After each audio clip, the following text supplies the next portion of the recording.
Hey les bambins, j'espère que vous allez bien, en tout cas moi ça va nickel. On se retrouve aujourd'hui pour une nouvelle vidéo sur le dimanche 16 mai. Énormément de matchs comme d'habitude. Le week-end c'est la folie, mais voilà, dimanche il y a vraiment beaucoup de matchs. Je vous ai déjà fait une vidéo de Ligue 1 pour un peu dégrossir tous les matchs qu'il y a ce week-end-là. Mais bon voilà, en tout cas la France a vraiment beaucoup de points où il faut vraiment s'y intéresser. J'ai failli faire une vidéo également sur la Liga, mais voilà, j'ai préféré me concentrer essentiellement sur les grosses équipes qui jouent le titre, car il y a vraiment beaucoup de suspense dans pas mal de pays, comme également en Serie A ou pour la place en Ligue des Champions, c'est ultra serré. Il y a également en Angleterre une petite lutte quand même pour les dernières places de Ligue des Champions, pour les places de Ligue Europa, bien entendu. C'est vraiment super intéressant. On va y revenir. En tout cas, voilà, les matchs que je vous propose dans cette vidéo sont Tottenham contre Wolverhampton, West Bromwich contre Liverpool. En Allemagne, Mayence contre Dortmund et Leipzig contre Wolfsburg, un match qui était assez intéressant. En Italie, la Fiorentina contre Naples, Parme contre Sassuolo et enfin le Milan AC contre Cagliari. Et enfin en Espagne, l'Atlético de Madrid contre Osasuna, Barcelone contre le Celta Vigo, Villarreal contre Séville et l'Athletic Bilbao contre le Real de Madrid. Franchement, il y a beaucoup de suspense. Mais avant de reprendre mon analyse, n'hésitez pas à me mettre un petit commentaire avec des critiques positives, négatives et également vos pronostics. N'hésitez pas un petit pouce pour référencer les vidéos et pour valider mon travail, car on est de plus en plus nombreux, ça c'est le top. Et également, abonnez-vous, on est 3600 et quelques, c'est vraiment exceptionnel. Moi, je ne m'attendais pas à mieux.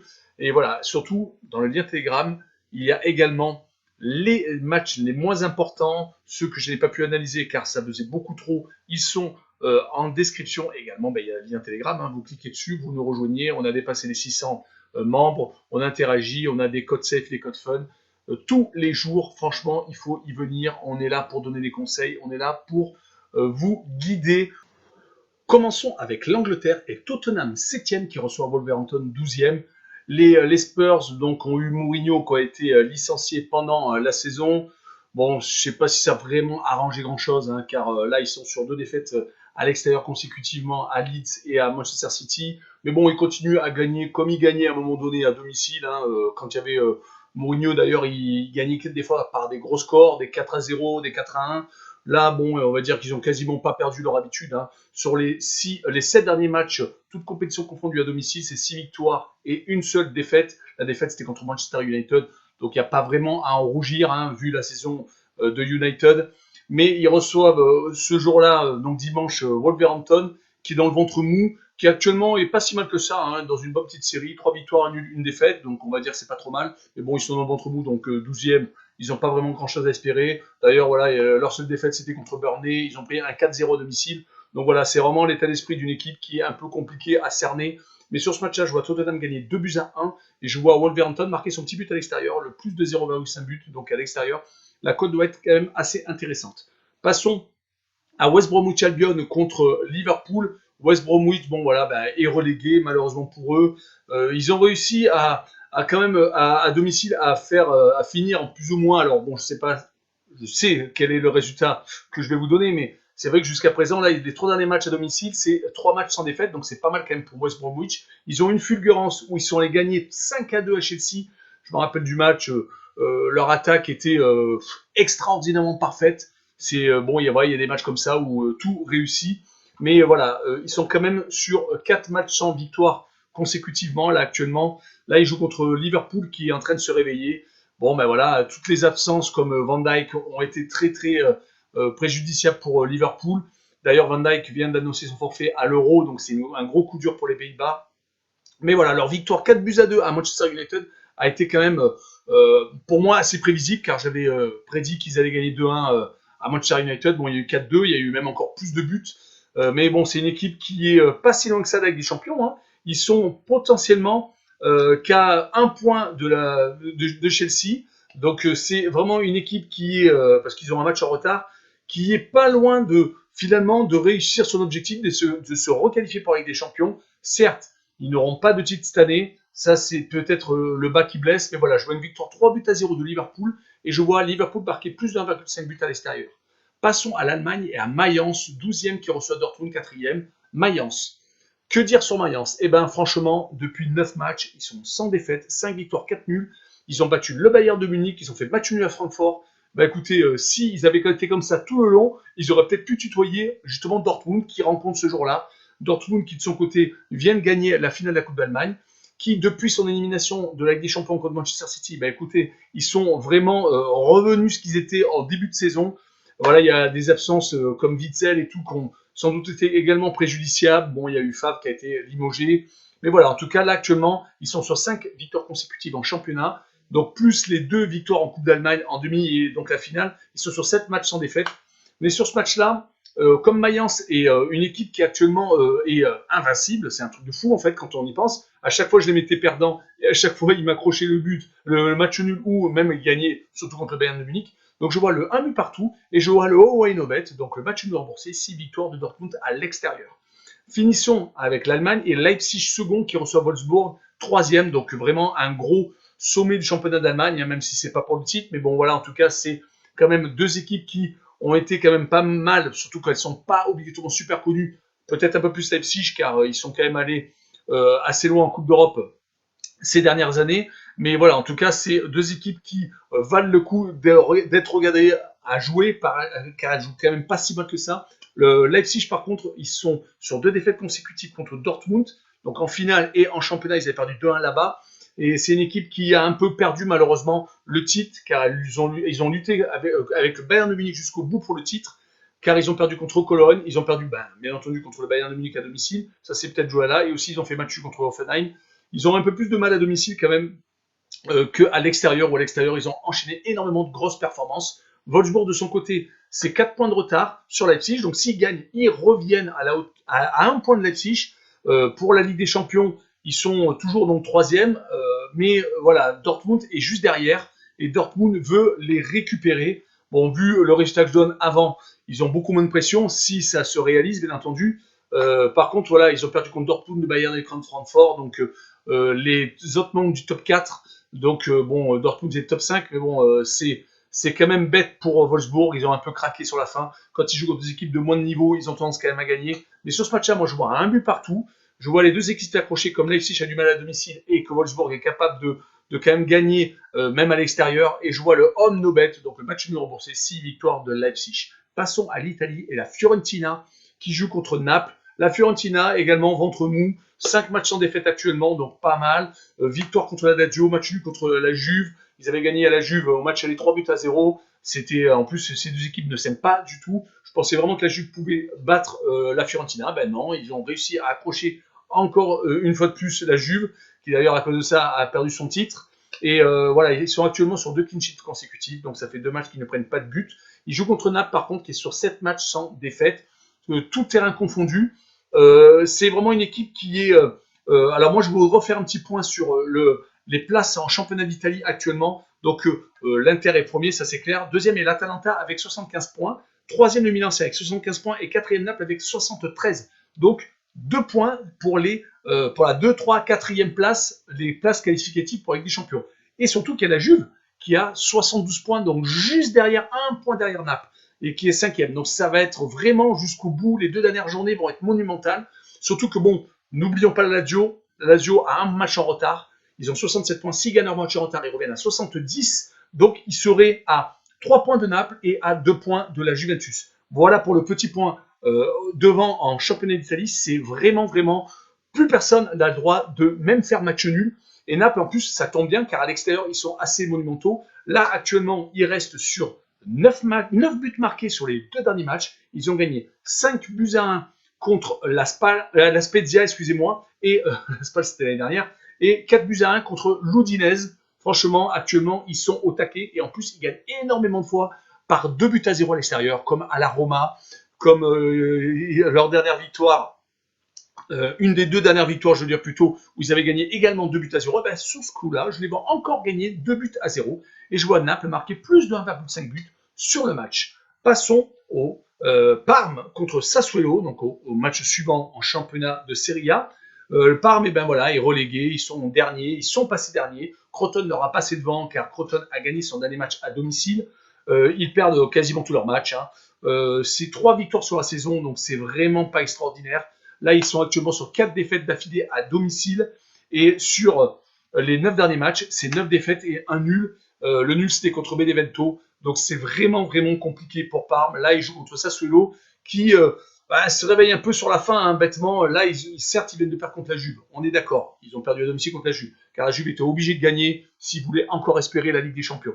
Mais avant ça, ils étaient sur 5 victoires et un nul. Donc ils venaient de faire une série qui leur permettait peut-être d'espérer de tutoyer, on va dire, les places de Ligue des Champions, car Sassuolo ne l'a jamais été. Le club de Maxime Lopez et de Jérémy Boga. Donc c'est vraiment une équipe Sassuolo qui est capable de s'imposer de partout. Ils sont à la lutte avec la Roma pour la Ligue Conférence, donc la nouvelle Coupe d'Europe qui a été créée qui commencera la saison prochaine, qui remplacera un peu, on va dire, la Coupe des Coupes pour les nostalgiques, des coupes qui ont été supprimées. Donc je vois Sassuolo s'imposer 3 buts à 1 à l'extérieur et je vois le plus de 2,5 buts sur le match. Finissons avec l'Italie et le Milan AC 3e qui reçoit Cagliari 15e. Le Milan AC vient de actuellement réaliser 3 matchs quand même assez superbes, c'est-à-dire qu'ils ont marqué 12 buts, ils ont encaissé 0, ils se sont totalement remis dans la course pour finir en Ligue des Champions. Ils ont récupéré, on va dire, leur deuxième place, même si elle est à égalité avec l'Atalanta et que l'Atalanta pour l'instant est devant au goal average. Mais sérieusement, le Milan AC s'est vraiment récupéré. Ibrahimovic était revenu. Il s'est malheureusement reblessé. Théo Hernandez actuellement est vraiment magnifique. Il a mis un doublé contre le Torino. Pour un arrière-gauche, franchement, c'est pas mal. Est-ce que Deschamps va penser à lui? On en est moins sûr, malheureusement pour lui. Voilà, ils avaient perdu contre Sassuolo et contre la Lazio. On pensait que c'était fini. Ben non. Ils ont remis un coup d'accélérateur et sérieusement, c'est, je pense, mérité sur la saison du Milan AC. Par contre, ils jouent contre Cagliari qui est sur 6 matchs sans défaite actuellement. Ils ont fait match contre Naples, ils ont battu Rome, donc il faut vraiment faire attention à Cagliari. Il faut vraiment, je pense pour moi, sécuriser et utiliser plus la cote peut-être safe que le pronostic que je vais vous donner, car je pense que Milan va gagner 2 buts à 0 sur ce match-là, et je vois le moins de 2,5 buts sur le match, car on ne sait jamais, le Milan a quand même réussi des mauvaises performances à domicile, même si voilà, ils sont actuellement sur un nuage avec 3 matchs donc et 0 but encaissé. Passons à l'Espagne et à l'Atlético de Madrid contre Osasuna, premier contre le 11e. Avant d'attaquer l'analyse de ce match, je voudrais refaire un point sur le classement comme j'ai fait en Italie. Actuellement, premier Atlético de Madrid avec 80 points, deuxième le Real avec 78, donc 2 points de moins, troisième le Barça avec 76, donc décroché. Il faudrait que le Barça fasse un parcours parfait lors des 2 derniers matchs et que les 2 équipes de tête se fassent accrocher, ce qui est quand même vraiment très peu probable. Peut-être une, mais pas les 2, ça m'étonnerait. Et quatrième Séville avec 74 points. Pour eux, c'est fini, malheureusement. Voilà, on va y revenir en tout cas. L'Atlético de Madrid, c'est une équipe qui a maintenant le destin entre ses mains. Ils avaient énormément d'avance, beaucoup de matchs en retard. Ils ont grillé tous leurs jokers. Le tournant de la saison a été le week-end dernier où ils se sont présentés au Barça, où une victoire du Barça conjuguée une victoire du Real de Madrid les mettait même troisième. Ils étaient totalement finis. C'est vrai que voilà, ils ont été accrochés par pas mal d'équipes ces derniers temps, mais voilà, c'est toujours pareil. Une petite victoire contre Elche, qui est relégable, c'est toujours pareil. Voilà, ça peut relancer une équipe, ça les a relancés. Derrière, ils sont allés faire 0-0 Barça, et après derrière, ils ont encore gagné chez eux. Donc, ils sont en position de force. Là, ils jouent contre Osasuna, qui est sur une victoire sur les 4 derniers matchs. C'était une victoire contre Cadiz, donc c'est pas extraordinaire, certes, mais avant ça, ils étaient sur 6 matchs sans défaite. Donc, il faut vraiment faire attention. Mais théoriquement, quand ils se déplacent chez les gros, comme ils étaient déplacés chez les Real, ils avaient perdu. Ils sont meilleurs actuellement à domicile, où ils ont 3 victoires consécutives à domicile. Sur ce match-là, je vois quand même l'Atlético gagner 2 buts à 0 et je vois le moins de 2,5 buts sur le match. Continuons avec le FC Barcelone 3e qui reçoit le Celta Vigo 8e. Je pense que Barcelone, malheureusement, c'est fini pour eux. Ils sont à 4 points de l'Atlético de Madrid et à 2 points du Real de Madrid. Voilà, le tournant de la saison a été le week-end dernier où le 0-0 contre l'Atlético de Madrid aurait pu leur permettre de passer premier ex-aequo en tout cas avec le Real, car le Real est devant à au goal average particulier, car c'est comme ça que ça se joue en Espagne. Mais c'est une équipe qui a aussi hypothéqué ses chances avec cette défaite contre Grenade, où ils menaient 1-0, où tout était bon pour eux, mais malheureusement, ils ont perdu 2-1. C'est une équipe qui était capable de quand même de mettre des grosses tolls, qui était ultra revenue dans la course avec des victoires 6-1 contre la Real Sociedad et 5-2 contre Retafe. C'est dommage, mais ils ont une défense vraiment beaucoup trop friable. Ça, c'est le problème. Il va falloir que Barcelone change beaucoup de choses. Est-ce que Messi va rester? Je ne sais pas, mais en tout cas, Le problème Messi est un gros problème, certes, mais également un gros problème défensif. Ça, vraiment, il va falloir faire quelque chose. Il joue contre Celta Vigo qui est sur 4 victoires consécutives actuellement, sur toute compétition, tout terrain confondu, excusez-moi. Ils sont sur une défaite sur les 5 derniers matchs à l'extérieur. Donc vraiment à prendre au sérieux le Celta Vigo. Franchement, je pense une victoire du Barcelone 2-1, ultra étriqué. Et je vois le Celta Vigo marquer son petit but à l'extérieur. Donc plus de 0,5 buts à l'extérieur pour Celta Vigo. La cote doit être assez intéressante. Passons à Villarreal 7e qui reçoit Séville 4e. Villarreal gagne à l'extérieur et perd à domicile. Ils ont perdu contre Celta Vigo à domicile et contre Osasuna à domicile. Certes, je pense qu'ils ont également la tête à la finale de la Ligue Europa contre Manchester United. Ils sont également dans une course à 3 pour les places de Ligue Europa, c'est-à-dire avec le Betis de Séville et la Real Sociedad. Ils sont tous les trois en 1 point, mais il faut savoir que Villarreal a quand même la chance que s'ils gagnent contre Manchester United en finale, ils sont en Ligue des Champions. Le vainqueur de la Ligue Europa est directement qualifié pour la Ligue des Champions. Mais voilà, c'est une équipe qui est quand même capable de gagner Arsenal à domicile. Hein. Donc voilà, il ne faut pas non plus dire que Villarreal ne gagne jamais chez lui, car déjà il ne serait pas 7e, mais il n'aurait pas fait la saison qu'il a fait. Mais voilà, il rencontre Séville et le problème est là, c'est que Séville est très bon à l'extérieur. Ils sont sur 6 matchs sans défaite à l'extérieur.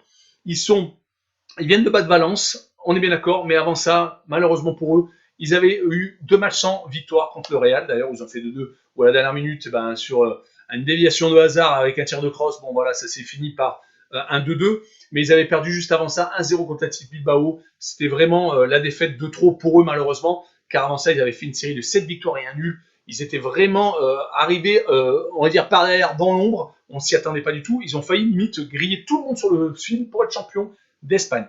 Sur ce match-là, je vois donc une victoire de Séville 1-0 à Villarreal. Et je vois le N2, la double chance, car les bookmakers mettent Villarreal favori.